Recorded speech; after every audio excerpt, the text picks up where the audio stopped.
जय भीम, जय भारत, जय संविधान। संत श्रोमणी सतगुरु रविदास जी महाराज, भगवान वाल्मीकि महाराज, गुरु नानक देव, संत कबीर, गुरु घासीदास जी महाराज, शिक्षा के जनक राष्ट्रपिता ज्योतिबा फूले, आरक्षण के जनक छत्रपति साहू जी महाराज,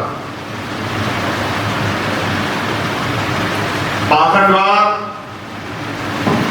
अंधविश्वास के को सबसे ज्यादा सक्रिय तौर पे खत्म करने का प्रयास करने वाले बैरियर रामास्वामी नायकर, संत गाडगे जी महाराज, नारायण गुरु,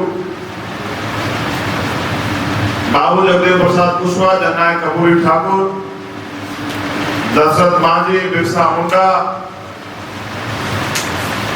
माँ उदादेव पासी, माँ रमाबाई, माँ सावित्रीबाई फूले, माँ अवंतिकाबाई लोधी, माँ झलकारी बाई, माँ फातिमा शेख, माँ फूला देवी,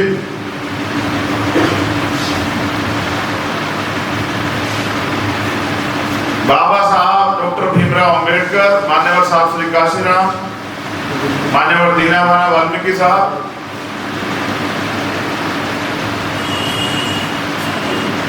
वीर अमर शहीद उधम सिंह, शहीद भगत सिंह, शहीद करतार सिंह सराबा, शहीद वीर अब्दुल हमीद। 20 जुलाई 1924 को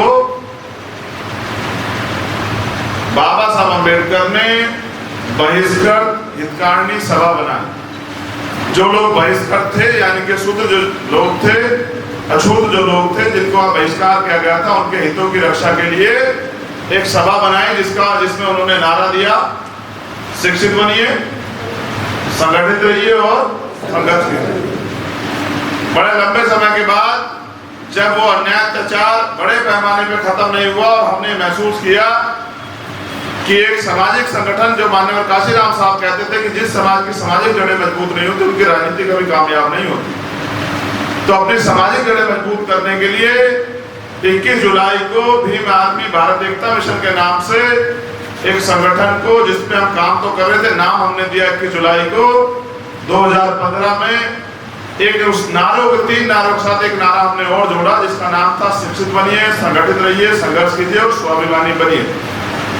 जो लोग स्वाभिमान की वैल्यू समझते हैं, जो लोग स्वाभिमान से जीना चाहते हैं, इज्जत से जीना चाहते हैं, उन्हें अपने समाज को, कमजोर वर्ग के जो लोग हैं, उनको अपने टुकड़ों बटे समाज को एकजुट करना पड़ेगा। जब वो समाज को एकजुट कर लेंगे तो झाड़ू देखिए आप लोगों ने, जब झाड़ू इकट्ठी हो जाती है, उसकी सीखे, तो वो सफाई करने लग जाती है, ताकतवर हो जाती है। कभी कभी झाड़ू से पिटाई भी हो जाती है बहुत सारे लोगों की, लेकिन जब वो झाड़ू अलग अलग हिस्सों में बढ़ जाती है, सिक्कों में बढ़ जाती है, तो वो खुद कचरा बन जाती है। तो जो समाज बट गया था, अलग अलग हो गया था और अपनी ताकत खो बैठा था, उसको दोबारा से तैयार करने के लिए भीम आर्मी का निर्माण किया।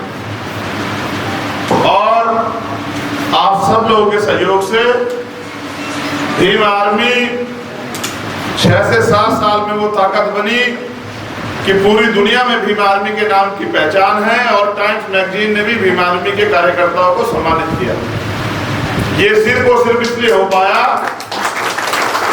कि भीम आर्मी के लोगों ने सच्ची तमन्ना के साथ अपने काम को आगे बढ़ा। तो मान्यवर काशीराम साहब ये कहते थे कि तमन्ना अगर सच्ची हो तो रास्ते 1000 होते हैं, तमन्ना अगर झूठी हो तो बहाने 1000 होते हैं। तो सच्ची तमन्ना के साथ काम करके आपने साबित कर दिया कि आप अपने सोए हुए काम को, सोए हुए समाज को, रुकी हुई मूवमेंट को चला सकते हैं। भीम आर्मी का निर्माण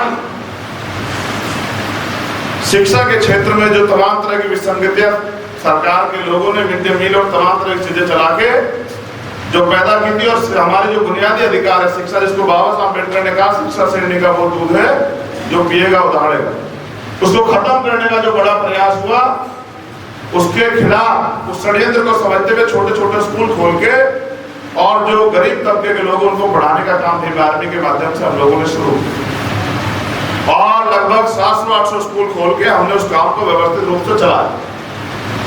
धीरे धीरे वो काम आगे बढ़ता गया। उस स्कूल से जुड़े बच्चे जो पढ़ते थे, कंपटीशन की तैयारी करते थे, एक बार उनके साथ एट्रोसिटी हुई, उनको मारा पीटा गया, बिना कारण के। तो जब मैं शाम के समय क्लास में पहुंचा, माननीय अध्यक्ष जी हमारे बीच थे, तब उन बच्चों ने मेरे सामने बात रखी कि भैया पढ़ने जाते हैं लेकिन वहां पढ़ाई की जगह पिटाई मिलती है। तो पढ़ाई की जगह पिटाई मिलने के कारण अब हमारा मन पढ़ने का नहीं है, अब हम क्या करें। तो मैंने उनको समझाया कि नहीं, पढ़ना जरूरी, आप अपनी पढ़ाई को सुचारू रूप से चला के रखो, जो समस्या है उन पे काम करेंगे। कई बार प्रयास के बाद भी सफलता नहीं मिली। इस तरह से भीम आर्मी का काम बड़े पैमाने में शुरू हो गया और जो अन्याय अत्याचार उस समय हो रहा था, जो तमाम तरह की घटनाएं हमारे सामने आई, क्योंकि गांव से जुड़ा हुआ तबका जब वहां स्कूल खुले तो जुड़ने लगा। और जब वहां गांव में कोई समस्या होती थी, वो समस्या को जो टीचर वहां पढ़ाते थे उनके सामने रखने लगा। तो ये भी एक नई समस्या खड़ी होगी कि भाई इन पे काम कैसे किया जाए। तो फिर भीम आर्मी के लोगों ने जो अन्याय अत्याचार जो जाती होती थी उनको न्याय दिलाने के लिए, क्योंकि पढ़े लिखे लोग थे भीम आर्मी के, उनके फिर वो संबंधित अधिकारियों के पास जाने लगे। तो जब संबंधित अधिकारी काम नहीं करता था तो फिर वो उच्च अधिकारियों के पास जाते थे। इससे क्या हुआ कि एक चर्चा का विषय बन गया कि कोई ऐसा संगठन भी है जो गरीब शोषित लोगों को, जिनके साथ अन्याय होता है, उनको न्याय दिलाता है। जब किसी बहन का, किसी अधिकारी कर्मचारी, किसी का अपमान होता तो भीम आर्मी के लोगों से संपर्क करता। तो ये काम और बढ़ गया और इसी तरह समय समय पे इस लड़ाइयों को लड़ते हुए कई सारी बड़ी घटनाएं हुई और भीम आर्मी के लोगों का कार्य क्षेत्र बढ़ता गया। सहारनपुर के गांव से चली भीम आर्मी आज देश में और विदेशों में अपने काम से अपनी पहचान बनाए हुए है। भीम आर्मी में कोई व्यक्ति ऐसा नहीं था जिसके बाप दादा परदादा जो है मुख्यमंत्री, प्रधानमंत्री रहे हो या मंत्री रहे हो। सब लोग आप जैसे गरीब परिवार से आए हुए लोग जो समाज के लिए कुछ करना चाहते थे, बाबा साहब अम्बेडकर, माननीय काशीराम साहब के मूवमेंट को आगे बढ़ाना चाहते थे, उन्हीं लोगों ने इस काम को आगे बढ़ाया।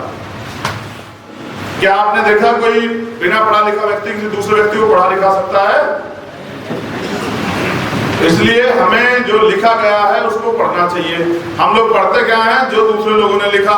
हमें पढ़ना वो चाहिए जो हमारे महापुरुषों ने लिखा, जो बाबा साहब अम्बेडकर लिखे गए, माननीय काशीराम साहब लिखे गए, जो राष्ट्रपिता ज्योतिबा फुले लिखे गए, बाबू जगदेव प्रसाद कुशवाहा लिखे गए,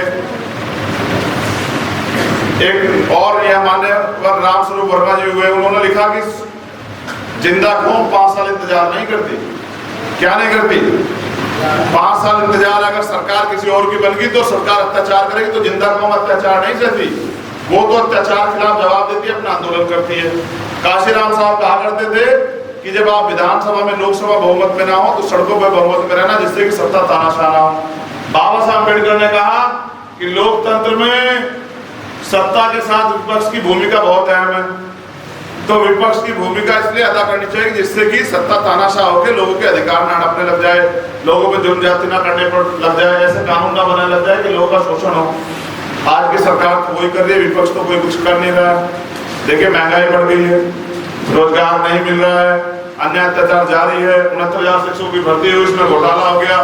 वो बच्चे जो घोटाले के विरोध में आंदोलन कर रहे हैं वो वहां लाठियां खा रहे हैं, उनके बहनों के हाथ तोड़ दिए गए हैं। एक बच्चे ने गोमती नदी में कूद के जो है वो कूद गया है हताश होके।